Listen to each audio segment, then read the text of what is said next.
নির্বাচন পর্যবেক্ষণে ২০০ সদস্যের প্রতিনিধি দল পাঠাবে ইইউ। বিএনপি জামায়াত কি জাতীয় সরকার গঠন করবে? কলকাতায় অবস্থান করছে হাদি হত্যার পরিকল্পনাকারী বাপ্পি, দাবি গোয়েন্দা পুলিশের। নির্বাচনে সরকার কারও পক্ষে বিপক্ষে অবস্থান নেবে না। ত্রয়োদশ জাতীয় সংসদ নির্বাচন পর্যবেক্ষণে ২০০ সদস্যের একটি প্রতিনিধি দল পাঠাবে ইউরোপীয় ইউনিয়ন ইইউ। বৃহস্পতিবার বিকেলে রাজধানীর আগারগাঁওয়ে নির্বাচন কমিশন ভবনে প্রধান নির্বাচন কমিশনারের এএমএম নাসির উদ্দিনের সঙ্গে বৈঠক শেষে ইইউ নির্বাচন পর্যবেক্ষণ মিশনের প্রধান ও ইউরোপীয় পার্লামেন্টের সদস্য ড ইভার্স আইজাবস সাংবাদিকদের এ তথ্য জানান। তিনি বলেন, ইইউ এর দীর্ঘমেয়াদী পর্যবেক্ষকরা ডিসেম্বরের শেষ থেকেই বাংলাদেশে কাজ করছেন। আগামী ১২ ফেব্রুয়ারি স্বল্পমেয়াদী পর্যবেক্ষকরা তাদের সঙ্গে যোগ দেবেন।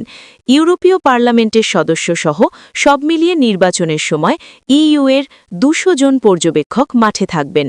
ড ইভার্স আইজাবস বলেন, নির্বাচন কমিশন জানিয়েছে সংসদ নির্বাচন ও গণভোট একসাথে আয়োজন তাদের জন্য একটি চ্যালেঞ্জ, তবে কমিশন বিষয়টি যথাযথভাবে সামাল দিতে পারবে বলে আমরা আশা করছি। ইইউ প্রতিনিধি দলের প্রধান বলেন, আমরা এখানে সাহায্য করতে এসেছি। আমরা সম্পূর্ণ নিরপেক্ষভাবে নির্বাচন প্রক্রিয়া পর্যবেক্ষণ করব, কারণ বাংলাদেশ ইউরোপীয় ইউনিয়নের অত্যন্ত গুরুত্বপূর্ণ অংশীদার। তিনি বলেন, ২০২৪ সালের গণঅভ্যুত্থানের প্রেক্ষাপটে এবারের নির্বাচনটি হবে এক ঐতিহাসিক নির্বাচন।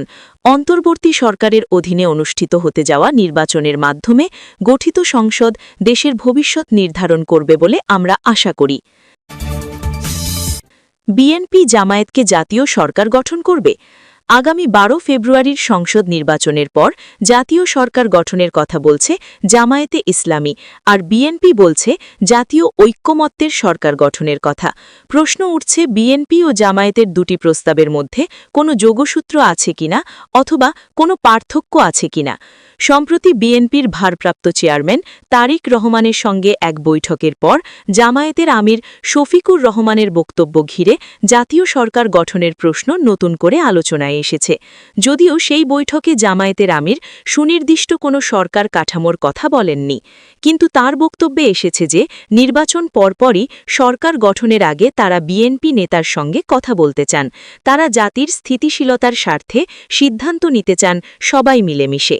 এই বক্তব্যকে ইঙ্গিতপূর্ণ বলে বর্ণনা করছেন রাজনৈতিক বিশ্লেষকরা। তারা বলছেন, জামায়াত নির্বাচন পরবর্তী সরকার গঠনের বিষয়কে আলোচনায় রাখতে চাইছে বলে তাদের ধারণা। ইতিমধ্যে আলোচনায় অনেক ডালপালা মেলেছে। শেষ পর্যন্ত বিএনপি জামায়াত মিলে জাতীয় সরকার গঠনের সম্ভাবনা আছে কিনা, আবারও কি একপক্ষীয় সংসদ হচ্ছে, অথবা সংসদে বিরোধী দল থাকবে কিনা, এ ধরনের নানা আলোচনা চলছে। কেন এত আলোচনা?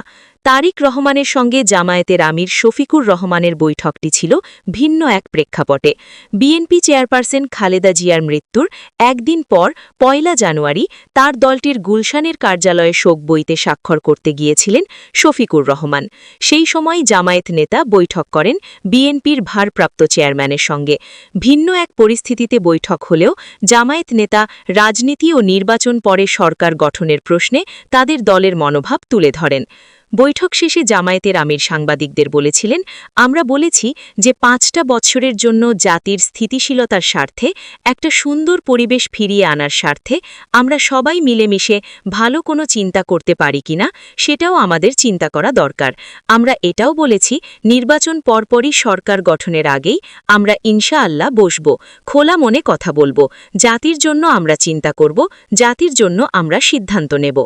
জামায়াত নেতা তার এই বক্তব্যে নির্বাচন পরবর্তী সরকার কাঠামো নিয়ে সুনির্দিষ্ট কোনো প্রস্তাব দেননি।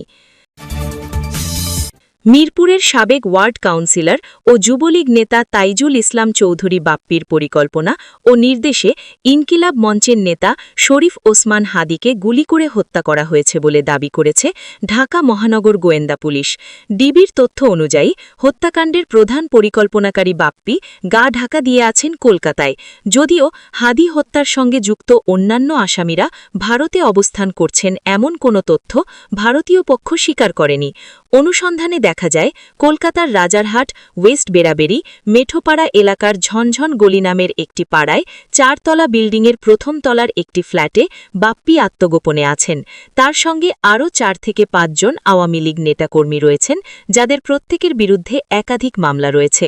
স্থানীয়ভাবে জানা যায় তারা বাংলাদেশের পুলিশ কর্মকর্তার পরিচয় ব্যবহার করছেন এবং প্রায় 1 বছর ধরে ওই ঠিকানায় অবস্থান করছেন। ফ্ল্যাটে থাকা যুবলীগ নেতা মফিকুর রহমান উজ্জ্বল ও সাজিবুল ইসলাম সাংবাদিকদের জানিয়েছেন এই মুহূর্তে বাপ্পি ফ্ল্যাটে নেই।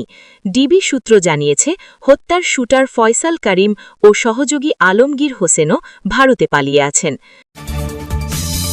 নির্বাচনে সরকার কারো পক্ষে বিপক্ষে অবস্থান নেবে না বলে জানিয়েছেন বিদ্যুৎ উপদেষ্টা মুহাম্মদ ফাউজুল কবির খান। তিনি বলেন, আসন্ন নির্বাচন কোনো বাধা ধরা বা দলীয় প্রভাবাধীন নির্বাচন নয়। এই নির্বাচন অনুষ্ঠিত হবে অন্তর্বর্তীকালীন সরকারের অধীনে, যেখানে সরকারের নিজস্ব কোনো রাজনৈতিক দল নেই। শুক্রবার 9 জানুয়ারি দিনাজপুর গড়ের শহীদ ময়দানে ভোটের গাড়ি পরিদর্শনকালে এসব কথা বলেন উপদেষ্টা ফাউজুল কবির। তিনি বলেন, আগের প্রতিটি নির্বাচন কোনো না কোনো রাজনৈতিক সরকারের অধীনে অনুষ্ঠিত হয়েছে, কিন্তু এবারের নির্বাচন ভিন্ন। আমরা সবার জন্য সরকার। তিনি আরও বলেন, সবার সম্মিলিত প্রচেষ্টায় একটি অবাধ, সুষ্ঠু ও শান্তিপূর্ণ নির্বাচন অনুষ্ঠিত হবে এবং প্রকৃত যোগ্য প্রার্থীরাই জনপ্রতিনিধি হিসেবে নির্বাচিত হবেন বলে তিনি আশাবাদ ব্যক্ত করেন। এ সময় তিনি ভোটারদের নির্বিঘ্নে ভোটাধিকার প্রয়োগের পরিবেশ নিশ্চিত করতে প্রশাসন সহ সংশ্লিষ্ট সবার দায়িত্বশীল ভূমিকার উপর গুরুত্বারোপ করেন। অনুষ্ঠান শেষে সেখানে একটি মনোজ্ঞ দেশাত্মবোধক কনসার্ট অনুষ্ঠিত হয়, যা উপস্থিত দর্শকদের মাঝে উৎসবমুখর পরিবেশ সৃষ্টি করে। এ সময় আরও বক্তব্য রাখেন তথ্য ও সম্প্রচার মন্ত্রণালয়ের উপডিরেক্টর আব্দুল জলিল, দিনাজপুর জেলা প্রশাসক রফিকুল ইসলাম এবং অতিরিক্ত জেলা প্রশাসক সার্বিক রিয়াজউদ্দিন।